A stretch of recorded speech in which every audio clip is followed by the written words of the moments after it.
Bapak, saudara-saudara semua, saudara dan saudari yang mengikuti perkuliahan ini, tentunya mungkin tidak maksimal apa yang saya sampaikan dari keseluruhan pertemuan kita. Namun kerangka daripada rangkaian listrik, materi rangkaian listrik yang seharusnya kita pelajari itu memang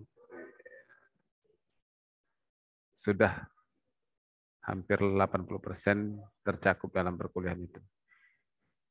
Jadi pentingnya kepada adik-adik semua dan bapak-bapak ataupun ibu-ibu ya, karena saya pun tidak tahu, mungkin ada juga yang lebih senior dari saya, mungkin ada juga mungkin yang masih selevel anak-anak saya juga kan.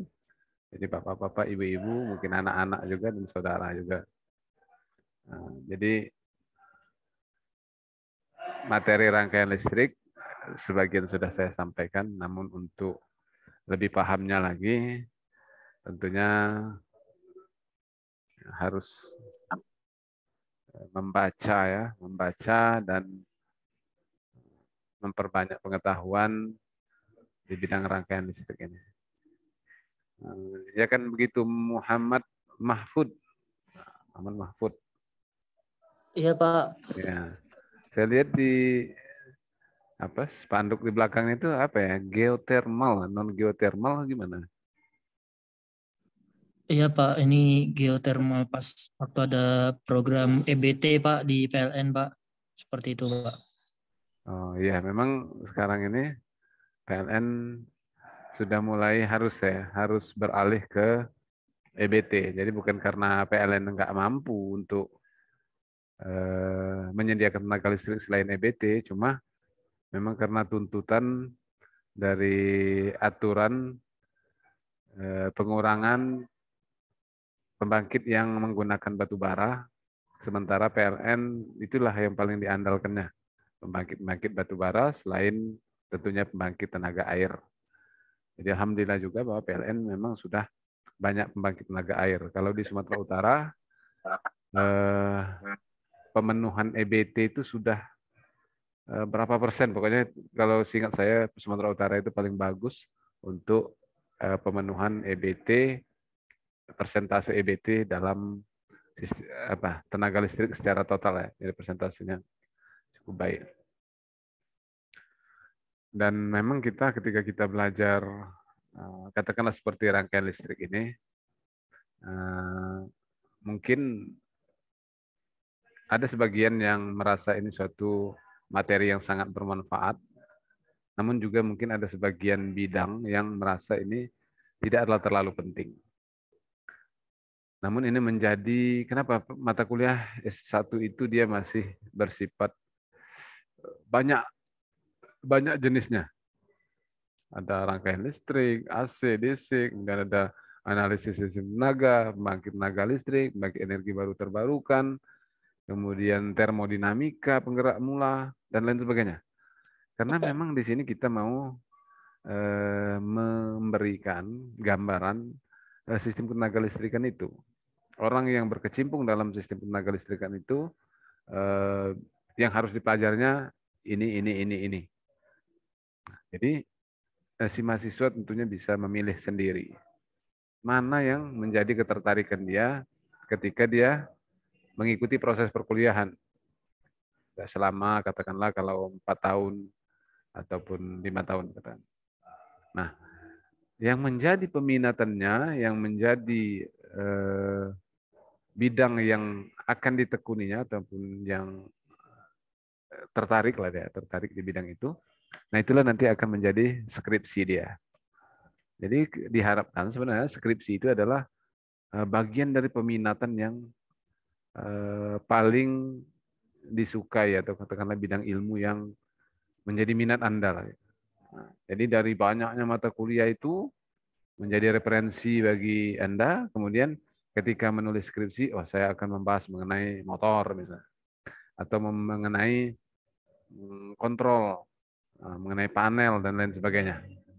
Sehingga nanti kalau menyusun skripsi tidak lagi harus mencari ke sana kemari, tapi udah tahu kalau oh saya minatnya ini, sukanya saya ini instalasi listrik. Bahaslah tentang instalasi listrik. Dari segi apa instalasi listrik harus dibahas, nah itulah dijadikan bahan skripsi kita. Sehingga setelah tamat S1 itu kita punya nanti fokus, sudah mulai punya fokus.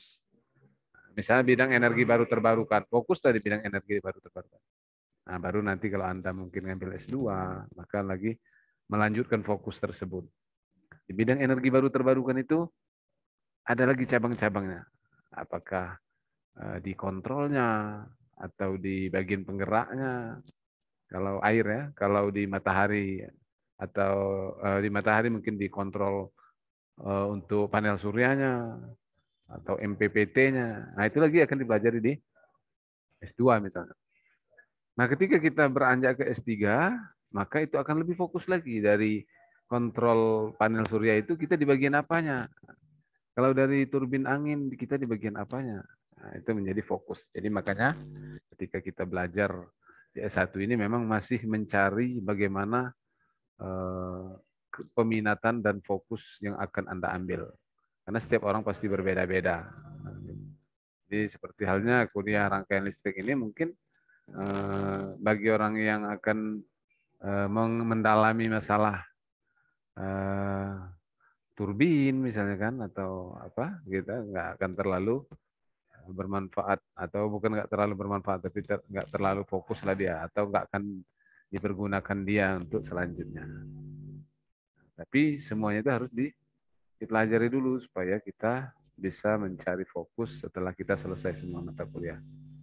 Oke, baiklah, sekedar pengantar dari saya mengharapkan mungkin setelah belajar rangkaian listrik ini Anda bisa menemukan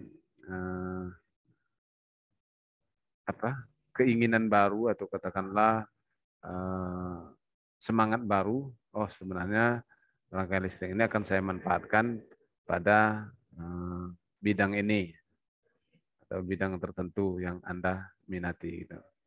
Jadi jangan sampai setelah nanti selesai mata kuliah Anda belum ketemu fokus apa yang harus Anda bahas atau yang menjadi peminatan Anda. Sehingga nanti untuk menyusun skripsi jadi susah, banyak yang gagal karena lama dia dalam menyusun skripsi. Setelah dia selesai semua mata kuliah, kemudian karena dia tidak mendalami daripada mata kuliah tersebut, sehingga ketika dia mau skripsi dia bingung, dia harus membahas apa. Gitu. Sementara orang yang tahu saja bidang peminatannya, misalnya bidang motor-motor atau bidang pembangkit, itu dia juga bisa kesulitan. Nanti dia akan membahas apa di bidang pembangkit ini.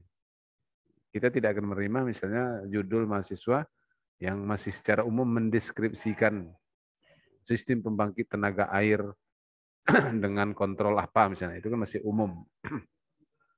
Tapi kalau mau misalnya membahas deteksi kebocoran boiler dengan menggunakan sistem kontrol ini. Jadi dia lebih fokus dengan apa yang Anda pelajari selama di perkuliahan.